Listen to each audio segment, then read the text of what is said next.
We are joined in the studio by military analyst Sean Bell. Great to see you as always. I have to shout out Stuart Ramsay there for that incredible interview with Vladimir Zelenskyy. What did you make of it, Sean? I agree with you.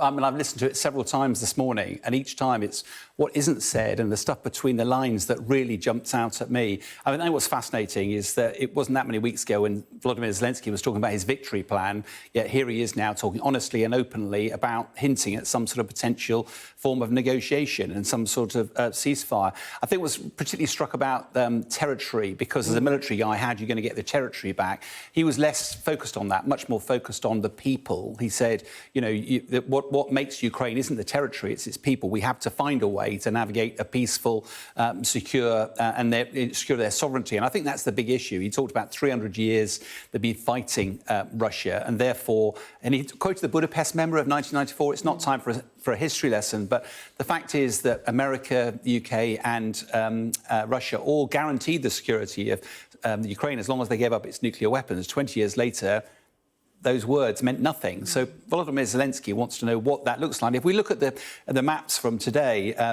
this is what Ukraine looked like, before 2012. But if we wind the clock forward now to what it's likely to look like, so this is not what the situation is on the ground, but this, if you recall, back in 2022, Putin said these are the 4 areas that I'm claiming for my own.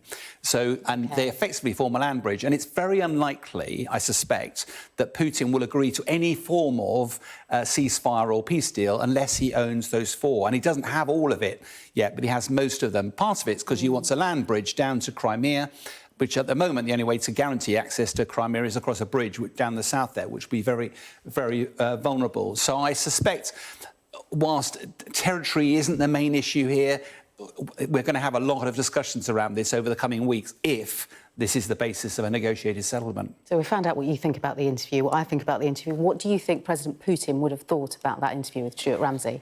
Yeah, I think almost certainly he'd have sniffed a whiff of weakness in President Zelenskyy, because up till now he's always said, I'm not going to negotiate. Now he's talking about the potential for negotiation.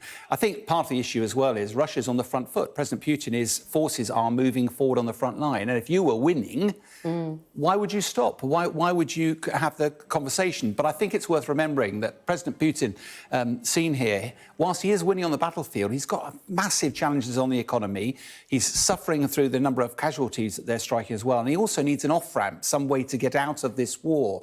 And it's quite likely that President Trump will offer a fresh approach. It'll be much more confrontational, much more carrot and stick. And the question is, therefore, Putin has already been saying he's ready to talk. I think the big worry is that whilst negotiations may end up leading to a cessation of hostilities and an end to the war, if Putin in any way is rewarded for his aggression, which looks likely would be an outcome, that will have profound implications. Because what will Iran, what will North Korea, what will China make of that? I think there's a lot of water to pass under that bridge yet. OK. Sean, thank you for now.